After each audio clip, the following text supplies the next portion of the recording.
هذه ورا كونغو هذا كنت إلا لله وإنا إليه راجعون ترى خايف ترى خايف ኢና ሊላሂ ወኢና ኢለይሂ ራጂዑን።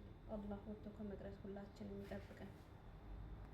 በየሶሻል ሚዲያው በየቀኑ የምናየው የምንሰማው ነገር አለ። እሱ ምንድነው? እህቴ ከጠፋች የኔ ያክል ዓመት ሆናት፣ ወንድሜ ከጠፋ የኔ ያክል ዓመት ሆነ፣ እባካችሁ ቪዲዮ ሰርታችሁ አፋልጉን፣ ደንበር ላይ ደርሼ ነበር። ብቻ ብዙ ነገር በየጊዜው እንሰማለን ማለት ነው። እና አላህ መጨረሻችን ያሳምረው ሀገሬ ልጆች። ሰላም አለይኩም ወራህመቱላሂ ወበረካቱ። ክርስቲያን ወገኖቼ ሰላም ብያለሁ። እንዴት ናችሁ? እኔ ያለው አልሐምዱሊላህ። መይሙ ሸቃሊት ነኝ። ዛሬም በአዲስ ቪዲዮ መጥቻለሁ። አብራችሁኝ ቆዩ። ውድ ቤተሰቦች፣ የሀገሬ ልጆች፣ አላህ ወጥቶ ከመቅረት ይጠብቀን። ይሄን ቪዲዮ ሸር አድርጉና ኃላፊነታችንን እንወጣ። ብዙዎቻችሁ እንግዲህ ምን ሸር የሚደረግ ቪዲዮ ሆኖ ነው ሸር የምናደርገው ልትሉ ትችላላችሁ። ነገር ግን የዚህን ነገር የሚያውቁት በዚህ መንገድ ያለፉ ወይንም ደግሞ በዚህ ሁኔታ ውስጥ ያሉ ሰዎች ብቻ ናቸው ማለት ነው። እሱ ምንድነው መሰላችሁ? ቀደም ሲል ቀንጨብ አድርጌ ያሳየኋችሁ ቪዲዮ አለ። እንግዲህ ቪዲዮ ልጅቱ እንደ ማንኛውም ስደተኛ ተሰዳ ሰርታ ልትለወጥ አስባ በመንገድ ቀርታለች ማለት ነው። በባህር ወደ ሳውዲ አረቢያ እየተጓዘች እያለ ድንገት በመንገድ ህይወቱ አልፎ እንግዲህ አብረዋት የነበሩ ሰዎችም እንደ ደንቡ ቆፍረው መቅበር ስላልቻሉ በአማቸው ማድረግ የሚችሉትን ነገር ሲያደርጉ የሚያሳይ ምስልና አካፈልኳችሁ ማለት ነው። ከባድ ነው የሀገሬ ልጆች። እና ቪዲዮን ሼር ማድረጉ ለምን ይጠቅማል ካላችሁ፣ ለምሳሌ እኔ ገና ጀማሪ ዩቲዩበር ነኝ፣ ግን ወላሂ በዚህ ዙሪያ መይሙና እህቴ ጠፍታብኛለች፣ መይሙና ወንድሜ ጠፍቶብኛል፣ ደንበር ላይ ደርሻለሁ ብሎ ነበር፣ የማውረጃ ብር ላኪ ብለው የነበረ ብር አስገብቼ ነበር፣ ግን ወንድሜ እዚያ ወዲህ መደወል አልቻለም፣ እህቴ እዚያ ወዲህ መደወል አልቻለችም፣ እና እባክሽ ፎቶ አለጥፈሽ እባክሽ ፎቶ ለጥፈሽ ቪዲዮ ስርልን የሚሉ በጣም ብዙ ልጆች አሉ። እና እኔ የታዘብኩት ነገር ቢኖር እኔ ገና ጀማሪ ዩቲዩበር ነኝ፣ ተመልካች የለኝም። ያም ሆኖ ወደ እኔ ይሄን ያክል ሰው ከመጣ ፌመሶች ወይም ደግሞ ብዙ ተመልካች ካላቸው ወንድሞቻችን ጋር እንደዚህ ያለ ያፋልጉኝ ቪዲዮ ወይም ያፋልጉኝ መልእክት ስንት አይነት ነገር እንደሚደርሳቸው ለመታዘብ ችያለሁ ማለት ነው። እና የዚህች እህታችን ቪዲዮ ሸር ማድረጉ ለምን ይጠቅማል ካላችሁ፣ ቢያንስ እንዳያችኋት ልጅቷ ፎቶዋ በደንብ ይታያል ማለት ነው። ያ ማለት የዚህችን ቤተሰቦች ልጃችን የት ደርሳ ይሆን ምን ደርሳ ይሆን እያሉ እየተጨነቁ ከሚኖሩት ቁርጣቸውን ቢያውቁ እርማቸውን ቢያወጡ ይሻላቸዋል በማለት እንግዲህ አብረዋት የነበሩ ልጆች እንዴት አድርገው ከሞተች በኋላ አይታችኋታል። መቅበር ስላልቻሉ ከእጃቸው ወይንም ደግሞ በቀላሉ ማግኘት የሚችሉት ነገር ሳር ነበርና ወላሂ በጣም ነው ሙሉን ቪዲዮ ስታት የሚያመው ማለት ነው። ያሳዝናል። ብቻ ማለት በሰው ሀገር ላይ እንደወጡ ለሰው ሀገር ለአሞራ ለጅብራት ሆኖ መቅረት አስባችሁታል? የሰው ልጅ ልክ አለ አይደለ? የሆነ ቆሻሻ ነገር አይታችሁ የሆነ ነገር ጣል አድርጋችሁበት የምትሄዱት ልክ እንደዚያ ነው። ምክንያቱም እነሱ እዚህ በላይ ማድረግ ስለማይችሉ ተጓዦች ናቸው፣ መንገደኞች ናቸው። እነሱም ቆፍረው እንኳን ለመቅበር እነሱ ፍላጎቱ ምናምን ቢኖራቸው የሚቆፍሩበት ነገር አገኙም። ሰዓት መይላቸውም ይሆናል፣ ቦታ ማይመቻቸውም ይሆናልና በአማቸው ማድረግ የቻሉት በቃ በደንብ እንትን ካስተኛት ምናምን በኋላ ከለዋ ላይ ሳር በትነውባት ነበር የሄዱት ማለት ነው።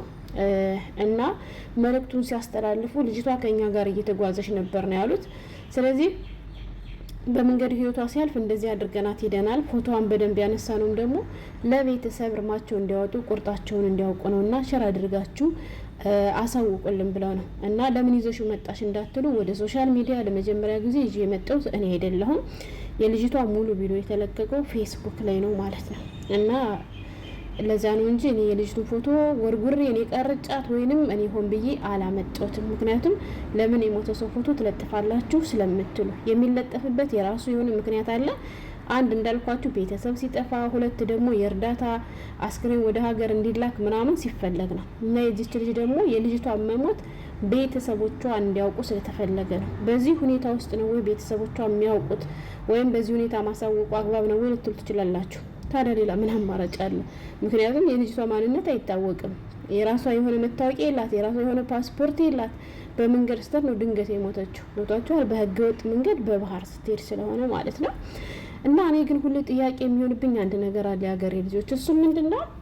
በየጊዜው እንሰማለን ማለት ነው። ሊቢያ ላይ ተይዘው እየተደበደቡት ወንድሞቻችን ብዙ ሰቆቃ እየደረሰባቸው የድረሱልን ጥሪ ያሰማሉ። ጀልባ ተገልብጦ እንደዚህ ሆነ ይባላል።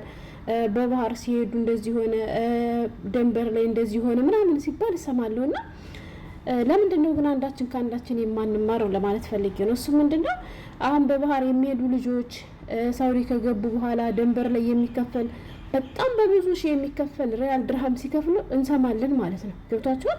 በነገራችን ላይ በፊት እኔ በሊቢያ በምናምን ተይዘው ወንድሞች ሲደበደቡ ሳይ ብር አዋጡ ብለው እህት ወንድሞቻቸው ምን ወላጆቻቸው ወደ ሚዲያ ይዘው ሲመጡ ወላሂ ብር አዋጣ ነበር ማለት ነው። መቼ በፊት። አሁን ግን ብር አላወጣም። ለምን እንደማላወጣ ታውቃላችሁ? እያወቁት እየሄዱ ስለሚገቡ። ገባችሁ? ለምሳሌ አንዲት እህት አረብ ሀገር ካለች አትምጡ አስከፊ ነው እያለች እየተናገረች እሷን አልሰማ ብለው ይሄዳሉ። ከሄዱ በኋላ ግን ለእሷ ጦስ ነው የሚሆናት ማለት ነው። ስለዚህ አንዳችን ከአንዳችን መማር ካልቻለ ሁሌም በዚሁ ነገር ላይ የምንቀጥል ከሆነ ለምን ሳውቁት ድንገት የተፈጠረ ነገር ቢሆን ሳውቀው ነው ምናምን ነገር ብላችሁ ልትረዱ ትችላላችሁ። እና ግን ለምንድን ነው አንዱ ከአንዱ የማይማረው? ለምንድን ነው ይሄን ነገር የማያቆሙት? ማለት በህጋዊ መንገድ ለምንድን ነው የማይሰደዱት? ማለት አሁን ለምሳሌ ወደ አረብ ሀገር በህጋዊ መንገድ ለመሄድ በባህር ሲመጡ የሚከፍሉትን ግማሽ ብር ነው ቢከፍሉ እና እነሱ ግን ሆን ብለው እንትን ይፈልጋሉ። ህገ ወጭን ብዙዎቻቸው የሆነ ነገር ኑሮባቸው በህጋዊ መንገድ መግባት የማይችሉ ሆነው ልትሉ ትችላላችሁ። ሳውዲ አረቢያ መግባት ማይችሉ ሌላ አረብ ሀገራት መሄድ ይችላሉ። ገብቷቸዋል። ግን ሰው አይሰማም። ወላይ በተለይ ስደት ላይ ሳውዲ አረቢያ ላይ እህት ካለችማ ሰቆቋን ነው የሚያበላት።